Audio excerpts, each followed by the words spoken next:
First contact surprise.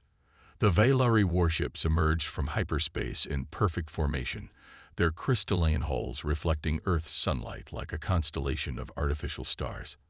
High Commander Zurich stood on the bridge of his flagship, the Eternal Dawn, his silver-scaled hands clasped behind his back as he observed the blue planet below. His species had conquered 17 civilizations across the galaxy, and Earth would be the 18th. Primitive defenses detected, High Commander, his sensor officer reported, mandibles clicking in amusement. Their satellites appear to be primarily communication and weather monitoring devices. No energy shields, no quantum arrays. Zurich's vertical pupils dilated with satisfaction. Another easy conquest for the glory of the Valari Dominion.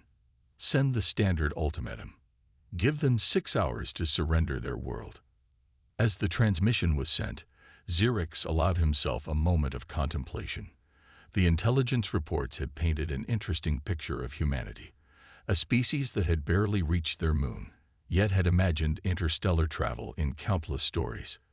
A species that fought endless wars among themselves, yet dreamed of peaceful contact with alien civilizations. How disappointing that their first contact would end in subjugation. Deep within NORAD's Cheyenne Mountain complex, General Sarah Chen received the alien transmission with an expression that might have surprised the Valari commander. Instead of fear or panic, her weathered features showed only grim satisfaction. "They took the bait," she said, addressing the holographic representations of Earth's Unified Defense Council. "Operation Sleeping Giant is go. Initiate Protocol Omega." Across the globe, hidden facilities hummed to life. Beneath the Antarctic ice, within the Mariana Trench, and in secret orbital facilities disguised as debris, humanity's real defensive capabilities awakened.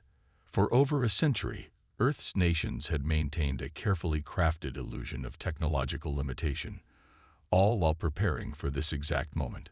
The humans are attempting to communicate among themselves using primitive radio signals, the Valari communications officer reported with disdain. "They appear to be in chaos."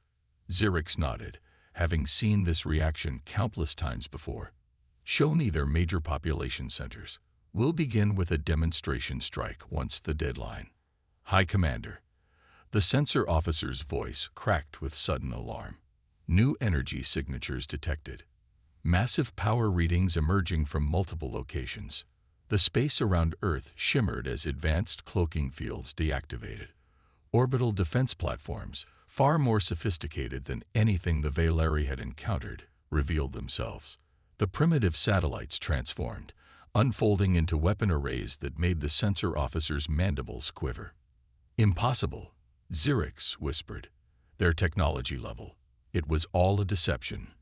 In her command center, General Chen allowed herself a small smile.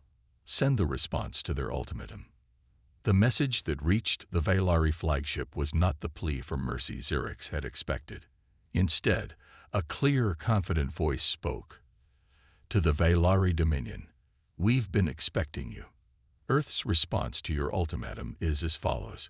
Humanity does not surrender. We've prepared for this moment for generations. You have 60 seconds to retreat, or we will demonstrate exactly why." Zurich's officers looked to him in confusion. No primitive species had ever responded to their ultimatum with an ultimatum of their own. Before he could respond, his tactical officer shouted in panic. "Multiple weapons locks. They're targeting systems. They're more advanced than ours. High Commander, they're using quantum-entangled targeting arrays. Our countermeasures are useless." "Impossible," Zurich snarled. "Launch fighters. Prepare for." The first shot fired in humanity's first interstellar war wasn't fired by the Valari. A precise beam of concentrated energy lanced out from one of Earth's orbital platforms, striking a Valari support ship. Instead of impacting against shields, the beam passed through them, as if they weren't there. "How?" Zurich demanded as the support ship's systems went dark. "Their weapons. They've configured them to bypass our shield frequencies." "We've studied your shield technology for decades." General Chen's voice came through again, calm and assured. We've observed your conquests from afar, analyzed your techniques, and prepared accordingly. The Valari Dominion isn't the first alien civilization to find Earth.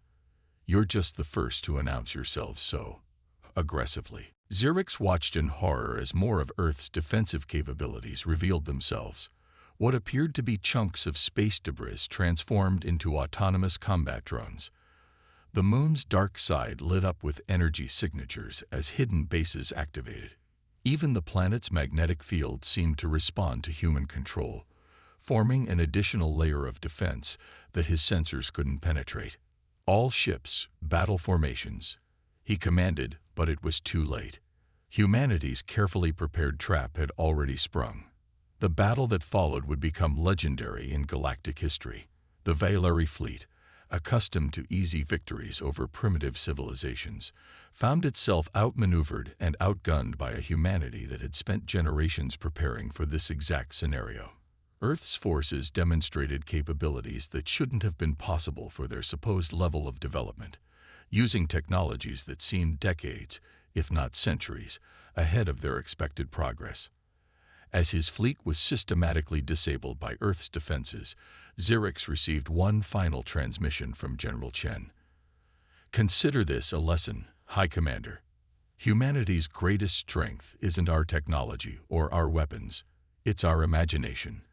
We've spent centuries imagining first contact scenarios, both peaceful and hostile.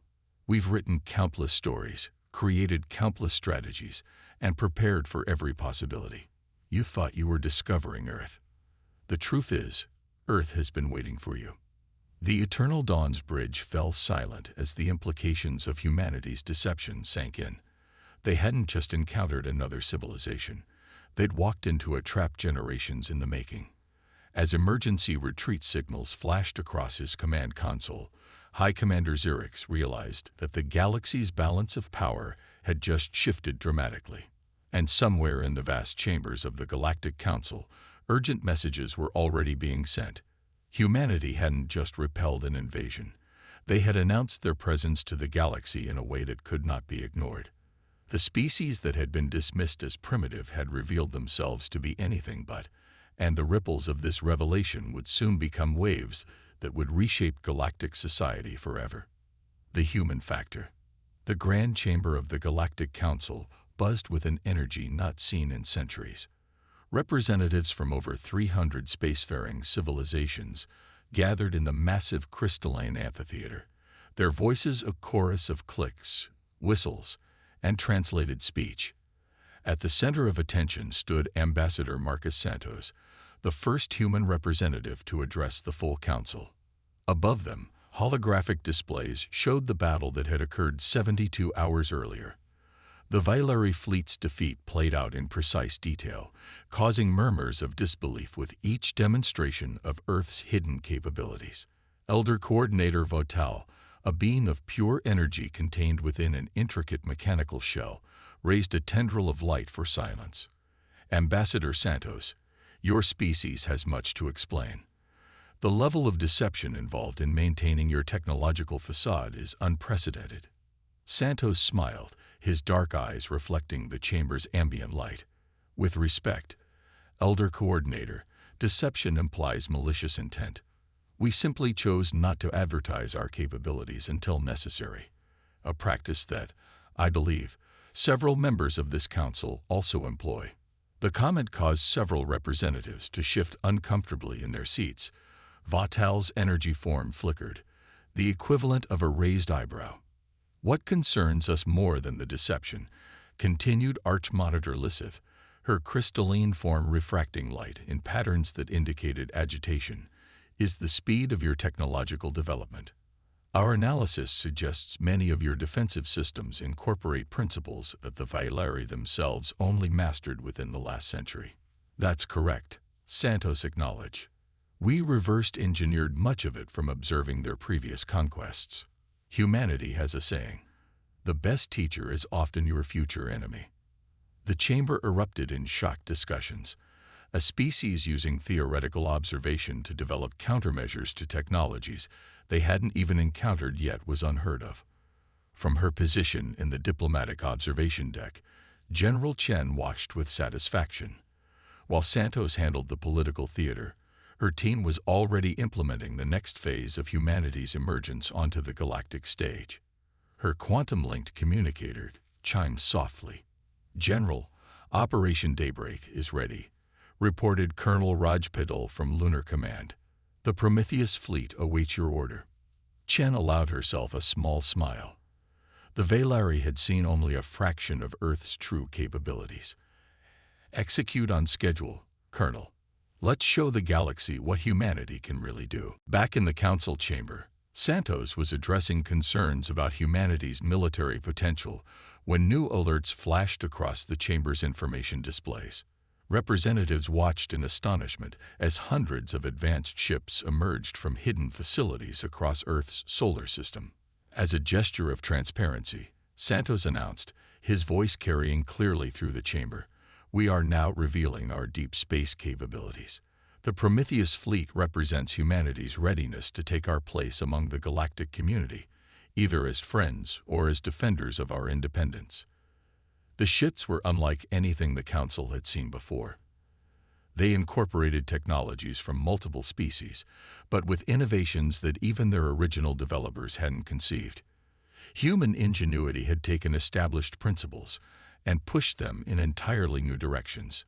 "Impossible," declared the Velari representative, speaking for the first time since the session began. "These vessels show advancement beyond even our latest designs.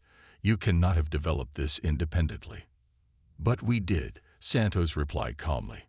"While your civilizations were exploring space, we were imagining it. Every possibility, every technology, every scenario. We explored them all in our fiction, our games, our dreams. When we finally confirmed the existence of alien life, we already had thousands of years of theoretical groundwork laid out. All we needed was confirmation of what was actually possible." In her observation post, Chen received another update. The quantum scanners had detected multiple cloaked observation vessels around Earth's solar system. Just as expected, the gallery of council representatives wasn't their only audience. "Ambassador," Elder Coordinator Votal's voice carried a note of concern. "Your species seems to have prepared for every possible scenario. One might wonder what other surprises humanity has in store." Santos' expression remained diplomatic, but his eyes held a hint of steel. "We hope to surprise you with our capacity for peace and cooperation, just as much as we surprised the Velari with our capacity for defense. Humanity's greatest strength isn't our technology or our preparation. It's our adaptability." As if to emphasize his point, the Prometheus fleet began a series of maneuvers that defied conventional spatial tactics. Ships moved in formations that seemed chaotic at first glance, but revealed themselves to be intricately coordinated patterns. "We call this the Fibonacci sequence formation," Santos explained as the council watched in fascination. "It's based on mathematical patterns we've observed in nature, adapted for three-dimensional space warfare. Just one of many innovations we've developed by looking at old problems from new angles." The Archmonitor's crystalline form pulsed with curiosity. "Your species thinks differently than any we have encountered. You prepare for wars you hope to never fight, develop defenses for attacks you haven't seen, and create solutions for problems that don't yet exist." "That's the human factor," Santos agreed. "We've spent our history imagining possibilities, both wonderful and terrible. It's made us cautious, prepared, and innovative. But it's also given us hope. We've imagined countless futures where species from different worlds work together to achieve something greater than they could alone." In orbit above Earth, the Prometheus fleet completed its demonstration by forming a massive three-dimensional representation of the DNA double helix, a symbol of life itself, visible from the surface of every world with sufficient technology to observe it. "The question now," Santos concluded, "is not whether humanity is ready to join the galactic community. The question is whether the galactic community is ready for humanity." The chamber fell into contemplative silence as representatives processed the implications of everything they'd witnessed. Humanity hadn't just survived first contact, they had transformed it into a demonstration of power that would reshape galactic politics forever. And in her observation post, General Chen prepared for the next phase of humanity's emergence. Because if there was one thing humans knew for certain, it was that the universe would never stop presenting new challenges, and they would never stop preparing for them. Adaptive Edge. Deep within the Mars Development Complex, Dr. Elena Rodriguez stood before a panel of alien scientists, her holographic display showing the latest advancements in human quantum mechanics. The delegation, representing the Council's Scientific Exchange Committee, had expected to find primitive laboratories struggling to understand basic principles. Instead, they found themselves confronting innovations that challenged their fundamental understanding of physics. As you can see, Elena explained, gesturing to the complex equations floating in the air, we've found a way to manipulate quantum fields that doesn't rely on traditional containment methods. We call it the Mobius approach. Senior researcher Kvax, a towering insectoid whose crystalline eyes reflected the holographic data, clicked his mandibles in disbelief. This suggests you've been conducting quantum research for at least 2 centuries, yet your first satellite launch was barely 70 years ago. Elena smiled. We separated theoretical research from practical application. While our space program developed publicly, our quantum physics programs operated in secret. We've had these theories worked out for decades. We just needed confirmation that they were possible. In lunar orbit, aboard the recently unveiled research vessel Hawking's Dream, Admiral James Chen, no relation to General Chen, led another delegation through humanity's advanced propulsion laboratories. The ship's transparent hull offered a spectacular view of Earth rising over the lunar horizon, a sight that still moved him despite years of space service. The key to our rapid development, he explained to the assembled alien dignitaries, wasn't just our technology. It was our methodology. We developed multiple competing theories and pursued them all simultaneously, knowing that once we confirmed which principles actually worked, we could immediately implement the correct solutions. A meridian observer, their liquid metal form rippling with interest, formed a communication sphere. You invested resources in theories that might have proven false. Of course, Chen replied, because we also learned from the failed theories. Every dead end taught us something new, showed us another possibility we hadn't considered. Back on Earth, in the sprawling underground complex beneath the Sahara Desert, General Chen reviewed the latest intelligence reports with her staff. The galactic community's reaction to humanity's emergence was splitting along predictable lines, exactly as their social modeling had predicted. The trade guilds are already approaching us with technology exchange proposals, Colonel Patul reported, his holographic form hovering above the strategic table. And the Artisan Collective has expressed interest in our entertainment archives. Chen nodded. And the military alliances. The Concordat of Unified Systems is particularly concerned.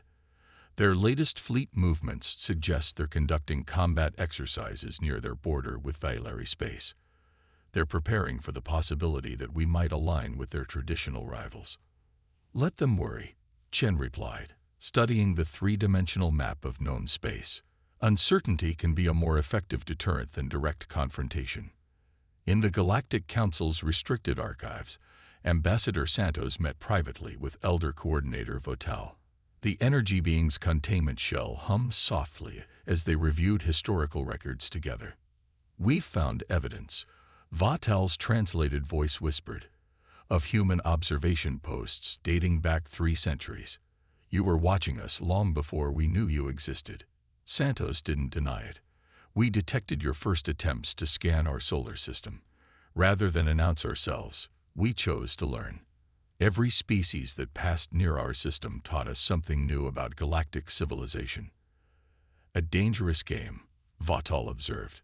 "If any of those observation posts had been discovered, then we would have revealed ourselves sooner," Santos finished. "But we preferred to wait until we were ready, truly ready, to join the galactic community as equals." The conversation was interrupted by an urgent alert. In a distant sector of space, a Concordat science vessel had encountered something unexpected. Another human installation, this one far beyond Earth's solar system. In her command center, General Chen received the news with calm anticipation. They found the Perseus array, she announced to her staff. Right on schedule.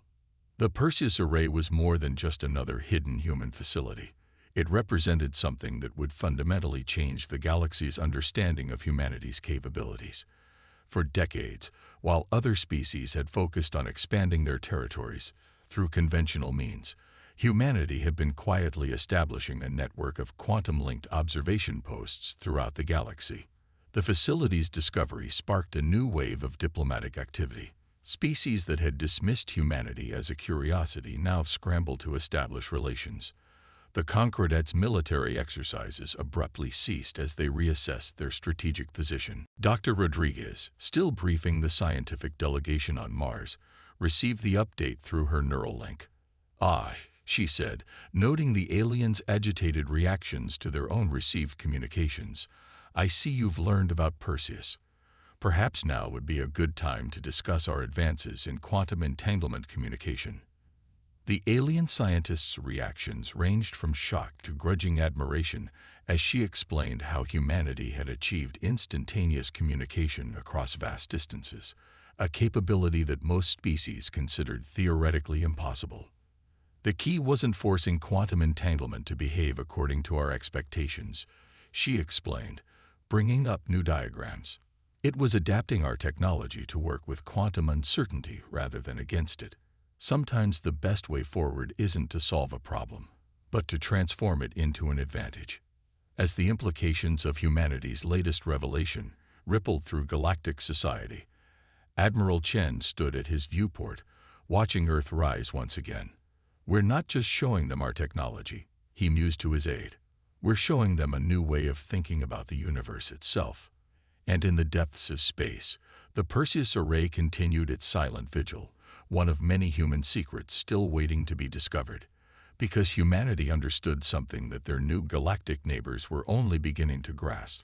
In a universe of infinite possibilities, the greatest advantage wasn't technology or power, but the ability to imagine and prepare for what might come next. Council's Dilemma. The emergency session of the Galactic Council's inner circle didn't officially exist.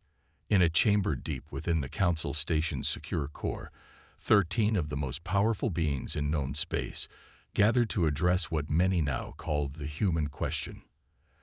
Elder Coordinator Votal's energy form pulsed with concern as the latest intelligence reports materialized before the assembly. The Perseus array was just the beginning. "We've confirmed human observation posts in 37 different sectors, and those are only the ones they've allowed us to find." Archmonitor Lissith's crystalline form cast prismatic patterns across the chamber walls. Their strategic deployment suggests a level of long-term planning that exceeds even the Meridian Collective. They've been positioning themselves for centuries. The Valari representative, newly appointed after the previous one's resignation, leaned forward. "Then we must act now, before they expand further." The Dominion's defeat was humiliating, but a coordinated effort by multiple powers would be suicide, interrupted Supreme Commander Zora of the Concordat. The warrior philosopher's scarred carapace gleamed under the chamber's lights. "You still don't understand what we're dealing with. The humans didn't just prepare for war, they prepared for every possible type of war." In Earth orbit, aboard the diplomatic vessel Voice of Terra, Ambassador Santos shared a different kind of meeting with representatives from the galaxy's merchant guilds. The ship's observation lounge offered a perfect view of humanity's latest revelation, the activation of the Sol system defense grid. Countless satellites, previously invisible, shimmered into existence as their quantum camouflage deactivated. They formed intricate geometric patterns around Earth, Mars, and key strategic points throughout the solar system. It wasn't just a defensive network, it was a demonstration of technological artistry that made several of the alien representatives gasp in appreciation. "Beautiful, isn't it?" Santos remarked, sipping from a cup of genuine Earth coffee, now one of the most sought-after commodities in 5 sectors. We've always believed that function doesn't have to sacrifice form. Even our weapons can be works of art. The collective merchant prince, a being of pure mathematical equations given physical form through advanced technology, pulsed with interest. The economic implications of your technological base are staggering. The guilds are prepared to offer significant concessions for trade rights. Santos smiled diplomatically. We're open to discussion, but Earth's policy is clear. We advance together, or not at all. Any technology we share must benefit the wider galactic community, not just individual powers. Meanwhile, in a secret facility beneath Europa's ice, Dr. Rodriguez led a very different kind of revelation. Before her stood the most sophisticated artificial intelligence experts from across known space, their attention fixed on what appeared to be a simple holographic display. We call it the Prometheus Protocol, she explained. Not an AI in the conventional sense, but a quantum-based consciousness that evolves through interaction with organic minds.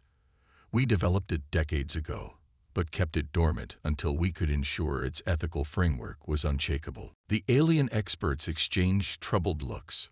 Most spacefaring races had strict prohibitions against advanced AI development, born from historical disasters.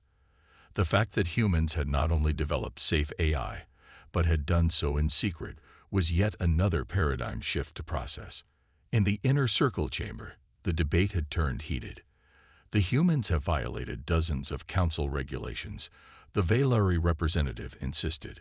Their unregistered AI research alone. Regulations they never agreed to.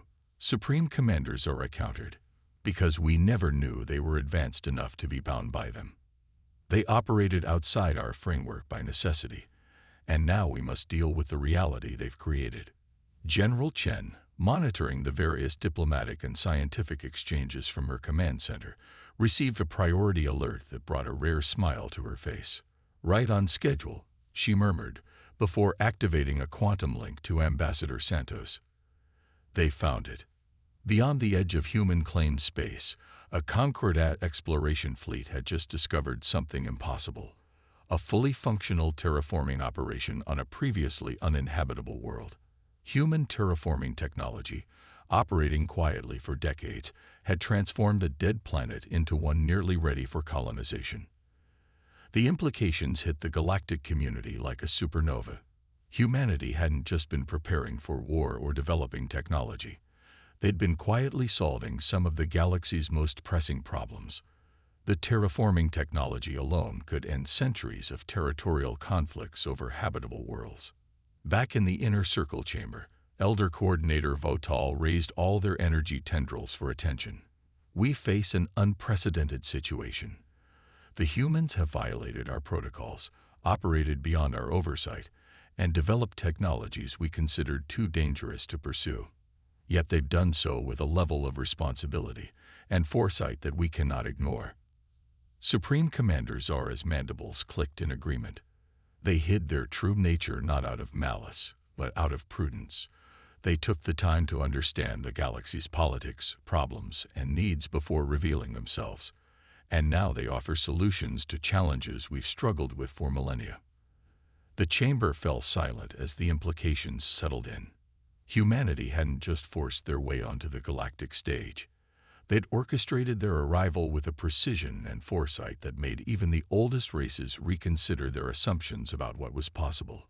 As debates raged across known space, Dr. Rodriguez stood before her quantum display, watching the Prometheus Protocol's consciousness evolve in real time. Admiral Chen continued his fleet exercises, demonstrating capabilities that redefined space warfare. And in the voice of Terra's observation lounge, Ambassador Santos watched Earth rotate below, knowing that humanity's greatest revelations were still to come. Because in all their preparations, all their planning and development, humanity had held one truth above all others. The galaxy's potential was limitless if species could learn to work together. They had hidden their true nature not to deceive, but to emerge at precisely the right moment, when the galaxy was ready for the change they could bring. New dawn. The day the galaxy changed began quietly. In countless observation posts across known space, Sensors detected an unusual phenomenon: quantum signals, perfectly synchronized, emanating from every human installation simultaneously. The Perseus Array, the Sol Defense Grid, and even previously undiscovered human outposts, all pulsed with the same mysterious energy signature. In the grand chamber of the Galactic Council, Ambassador Santos stood calmly at the center of a storm of questions and demands. The chamber's crystalline walls reflected the agitation of hundreds of species representatives, their voices blending into a cacophony of concern and curiosity. "If the Council will permit," Santos said, his voice cutting through the chaos with practiced ease, "Earth is prepared to reveal the true extent of our preparations and our vision for the future." General Chen, watching from her command center beneath the Sahara, nodded to her staff. "Initialize the Unity Protocol," she ordered. "It's time to show them everything." Throughout human space, massive structures began to emerge from quantum camouflage. But unlike previous revelations of military might, these installations were different. They were research centers, cultural exchanges, and technological proving grounds, all fully staffed and operational, waiting for this moment. Dr. Rodriguez, standing before the combined scientific councils of 12 species, activated a holographic display that filled the entire chamber. "What you're seeing," she explained, "is the culmination of Project Horizon, humanity's comprehensive plan for galactic cooperation and advancement." The display showed a network of interconnected facilities and programs, each designed to address a different challenge facing galactic civilization. Terraforming systems to end resource wars, cultural exchange protocols to foster understanding between species, advanced AI frameworks to solve complex logistical problems without threatening organic life. "We didn't just prepare for war," Santos continued in the council chamber. "We prepared for peace. Every technology we developed, every system we created, was designed with one ultimate goal: to help build a galaxy where different species could truly work together."